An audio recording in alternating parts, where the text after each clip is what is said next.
नमस्कार, सुलगता सवाल में आपका स्वागत है। मैं हूं आपके साथ अंशिका।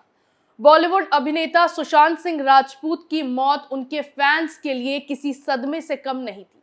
आज भी 14 जून का वो दिन जब सुशांत ने फांसी से लटककर खुद की जान ले ली थी, उसे लोग ब्लैक डे के रूप में मनाते हैं। सुशांत के फैंस को आज भी न्याय का इंतजार है और उनकी मौत का क्या रहस्य था, उसे जानने के लिए लोग बेचैन हैं। सुशांत की मौत का जिम्मेदार कौन है, इस सवाल का जवाब अब भी नहीं मिल पाया है। हालांकि मामले में महाराष्ट्र के पूर्व सीएम उद्धव ठाकरे के बेटे आदित्य ठाकरे पर लगातार शक की सुई घूमी हुई थी। सुशांत की मौत के मामले में आदित्य ठाकरे की भूमिका पर लगातार शक बना हुआ है। इसी बीच अभिनेता की मौत के 3 साल बाद अब डिप्टी सीएम देवेंद्र फडणवीस ने ऐसा दावा किया जिससे सुशांत के फैंस को न्याय की उम्मीद मिली है और उद्धव ठाकरे को बड़ा झटका लगा है। फडणवीस ने इस मामले में ठोस सबूत मिलने का दावा किया है। डिप्टी सीएम के दावों को लेकर तमाम सवाल सुलग रहे हैं।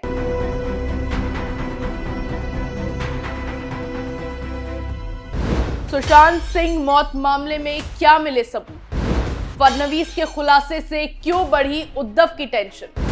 क्या सबूतों से फंसेंगे उद्धव ठाकरे? क्या 3 साल बाद अब सुशांत को मिलेगा न्याय?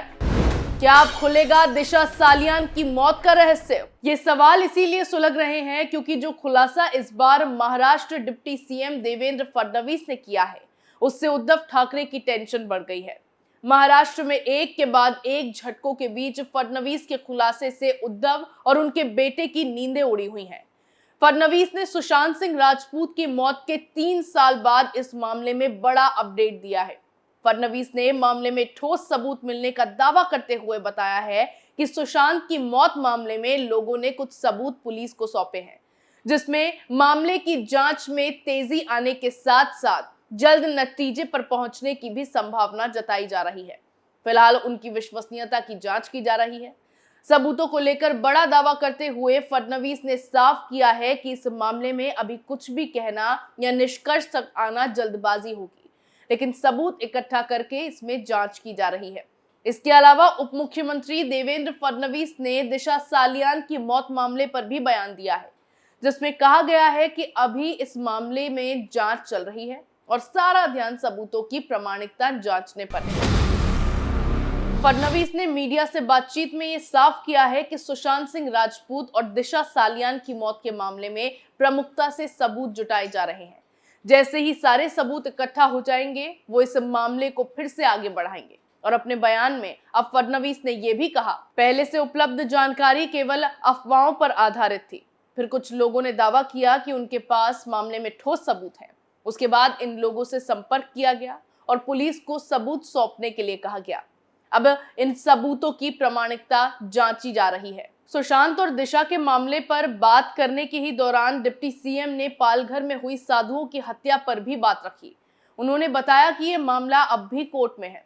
पिछली सरकार ने इस केस को सीबीआई को ना सौंपने के लिए कोर्ट में हलफनामा दिया था, लेकिन शिंदे सरकार ने इस मामले पर अपनी जांच की और पाया कि उस समय पुलिस ने केस की सही से पड़ताल नहीं की थी। इसीलिए वो लोग इस केस के लिए कोर्ट भी गए और मामले को सीबीआई को सौंपने की गुहार लगाई। हालांकि इस बात को नकारा नहीं जा सकता कि इन मामलों की जांच में अब तक जितना समय लगा, ये एक बड़ी चिंता है, क्योंकि जितना वक्त बीत रहा है, आरोपियों के हौसले बुलंद होते जा रहे हैं। सजा मिलने की उनकी चिंता खत्म होती जा रही है।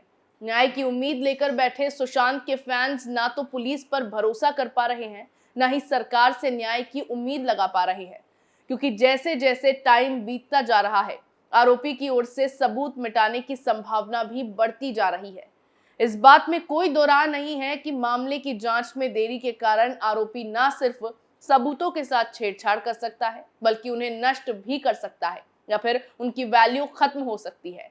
ऐसे में सभी बातों को ध्यान में रखते हुए फडणवीस ने इस मामले की सच्चाई का पता लगाने का पूरा आश्वासन दिया है। फडणवीस के इन दावों से उद्धव ठाकरे की टेंशन फिर से बढ़ गई है। वहीं सीबीआई ने भी मामले की जांच में देरी का कारण बताया है। बताया गया है कि सीबीआई ने 2021 में कैलिफोर्निया स्थित गूगल और फेसबुक के मुख्यालय से अनुरोध किया था कि सुशांत की सभी डिलीट की गई चैट, ईमेल और पोस्ट का विवरण शेयर करें, इससे मामले में जांच करने में मदद मिलेगी और घटनाओं का सिलसिलेवार पता चलेगा। ऐसे में सीबीआई अभी भी इस तकनीकी सबूत के लिए अमेरिका की तरफ से प्रतिक्रिया का इंतजार कर रही है। सीबीआई को लगता है कि इससे इस मामले को अंतिम रूप देने में मदद हो सकती है। 14 जून 2020 को सुशांत सिंह राजपूत का शव उनके मुंबई वाले फ्लैट में फांसी के फंदे से लटका मिला था। इस खबर के सामने आते ही न सिर्फ बॉलीवुड बल्कि सुशांत के फैंस के बीच भी मातम पसर गया था। लगातार उनकी मौत के मामले की जांच सीबीआई को सौंपे जाने की मांग उठने लगी थी। फिर भारी बवाल के बाद जांच सीबीआई को सौंपी भी गई, क्योंकि मामले की जांच को दबाने के दावों के चलते मुंबई पुलिस पर कई सवाल उठने लगे थे। मुंबई पुलिस पर मामले में सबूतों के साथ छेड़छाड़, गवाहों को बचाने और मामले को दबाने के आरोप लगने लगे थे, जिसके बाद भारी बवाल के बाद सुशांत की मौत के मामले की जांच सीबीआई के हाथों में सौंप दी गई। सुशांत के फैंस आज तक उनकी मौत का रहस्य जानने के लिए बेचैन हैं। सुशांत सिंह राजपूत की मौत कैसे हुई? सब कुछ सही होने के बाद भी, बॉलीवुड में फेमस अभिनेता बनकर ऊंचाइयों को छूने के बाद भी सुशांत आत्महत्या कैसे कर सकते हैं? सुशांत ने आत्महत्या की भी है या फिर उनका मर्डर किया गया है? अगर ये मर्डर है तो फिर ये किसने किया है? क्या उद्धव के बेटे आदित्य ठाकरे की इस मामले में कोई भूमिका है? ऐसे कई सवाल हैं जिनके जवाब सुशांत के फैंस और उनका परिवार आज भी नहीं जान पाए हैं। सुशांत के फैंस अक्सर इसको लेकर सोशल मीडिया पर ट्रेंड भी चलाते रहते हैं। अभिनेता की आत्महत्या के कुछ दिन पहले उनकी मैनेजर दिशा सालियान की भी मौत हो गई थी। इस मामले में लगातार सुशांत के डिप्रेशन में होने की बात पर सच्चाई कम, साजिश की बू ज्यादा नजर आती रही है। केस के कई पहलू ऐसे हैं जिससे मामले की जांच आत्महत्या के एंगल से कम बल्कि मर्डर के एंगल से हो रही है, क्योंकि सबसे अहम बात तो ये थी कि ना तो दिशा और ना ही सुशांत सिंह की बॉडी के पास से कोई भी सुसाइड नोट मिला था। मौत के 3 साल बाद भी फैंस और परिवार को लगता है कि उनके चहेते सुशांत सिंह राजपूत को इंसाफ नहीं मिल पाया है। सीबीआई ने भी मामले में अपनी क्लोजर रिपोर्ट नहीं सौंपी है। उम्मीद की जा रही है कि जल्द ही इस केस में दूध का दूध और पानी का पानी हो जाएगा। 3 साल तक इस मामले की जांच में देरी पर देरी होती रही, लेकिन अब 3 साल बाद फिर से इस मामले में कई ठोस सबूत हाथ लगे हैं। इन सबूतों से उद्धव बेचैन हो गए हैं, क्योंकि लगातार इस मामले में आदित्य ठाकरे की भूमिका होने के भी दावे किए गए हैं। ऐसे में उद्धव की मुसीबतें अब फडणवीस के दावों से और भी बढ़ गई है। वहीं उद्धव ठाकरे को एक के बाद एक झटके लग रहे हैं। हाल में उनके बेटे के करीबी सूरज चौहान के घर कोविड सेंटर घोटाला मामले में ईडी की रेड पड़ी थी। अब उन्हें एक और झटका लगा है। उद्धव के बेटे आदित्य ठाकरे के करीबी राहुल कनाल ने पार्टी छोड़ने का ऐलान कर दिया है। आगामी 1 जुलाई को शिंदे सरकार के खिलाफ मुंबई में विराट मोर्चा निकालने से पहले ये उद्धव ठाकरे के लिए बड़ा झटका माना जा रहा है। राहुल कनाल ने बड़ा दावा करते हुए कहा है कि उद्धव ठाकरे अपनी पार्टी कुछ चंद लोगों के इशारे पर चला रहे हैं। कनाल ने उद्धव पर नेताओं की अनदेखी का आरोप लगाते हुए साफ कहा है कि कुछ लोगों की सलाह पर उद्धव ठाकरे फैसले लेते हैं और पार्टी में अन्य लोगों को जोड़े रखने की उनकी इच्छा नहीं है। राहुल कनाल उद्धव ठाकरे के बेटे आदित्य ठाकरे के करीबी और युवा सेना के नेता हैं। कनाल पेशे से उद्यमी हैं। 2024 के आखिरी में होने वाले महाराष्ट्र विधानसभा चुनाव के लिए वो बांद्रा पश्चिम सीट से चुनावी मैदान में उतरने की तैयारी भी कर रहे हैं। पिछले साल सीबीआई ने कनाल के घर पर छापा मारा था। वहीं उन्हें आयकर विभाग की ओर से भी नोटिस मिला था। हालांकि इस मामले में उन्हें क्लीन चिट मिल गई थी।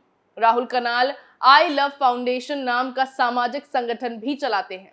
कोरोना महामारी के दौरान इस संगठन ने लोगों को खाने की चीजों से लेकर दवाइयां तक मुहैया कराई थी। मुख्यमंत्री एकनाथ शिंदे के नेतृत्व में हुई बगावत के बाद से ही उद्धव ठाकरे गुट के कई नेता पाला बदल चुके हैं। इस लिस्ट में अब एक और नाम जुड़ गया है, जिससे उद्धव गुट में हड़कंप मचा हुआ है। हालांकि इस झटके के बाद अब कयास लगाए जा रहे हैं कि आने वाले वक्त में उद्धव के कई और नेता शिंदे गुट में शामिल हो सकते हैं और आदित्य ठाकरे भी सीबीआई के शिकंजे में फंसते अब नजर आने लगे हैं, जिससे जाहिर तौर पर उद्धव ठाकरे को बर्बाद होने में ज्यादा वक्त नहीं लगने वाला है। सुलगता सवाल में मेरे साथ फिलहाल आज इतना ही। नए मुद्दे के साथ फिर पेश होंगे। तब तक के लिए देखते रहिए कैपिटल टीवी। नमस्कार।